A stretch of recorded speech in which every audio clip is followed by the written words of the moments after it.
Then the righteous man will stand in great boldness before the face of those who afflicted him, and those who make his labors of no account. When they see him, they will be troubled with terrible fear.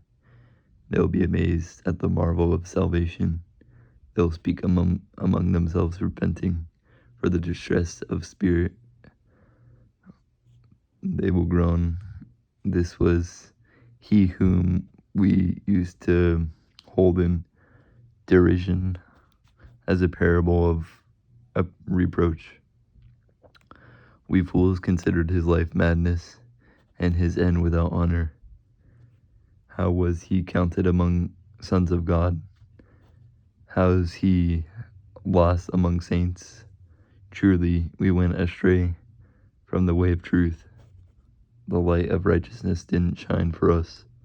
The sun didn't rise for us.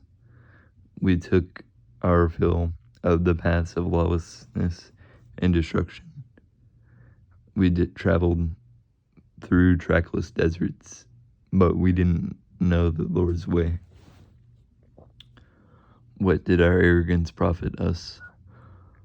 What good have riches and boasting brought us? Those things all passed away as a shadow, like a message that runs by, like a ship passing through a billowy water, which, when it is gone by, there's no trace to be found, no pathway of its keel and billows.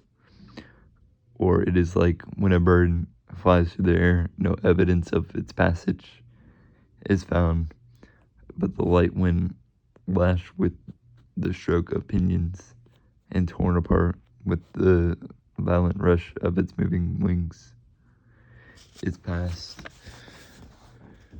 through. Afterwards, no sign of its coming remains.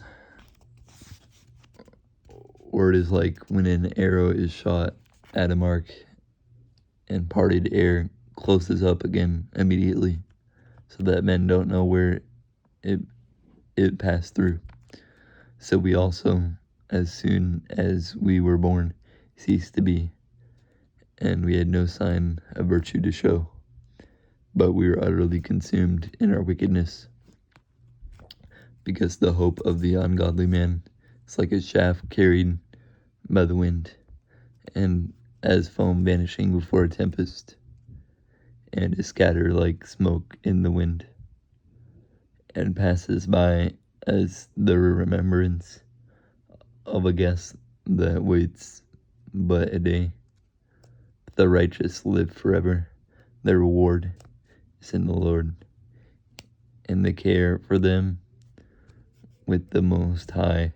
Therefore, they will receive a crown of royal dignity and the diadem of beauty from the Lord's hand, because he will cover them with his right hand, and he will shield them with his arm.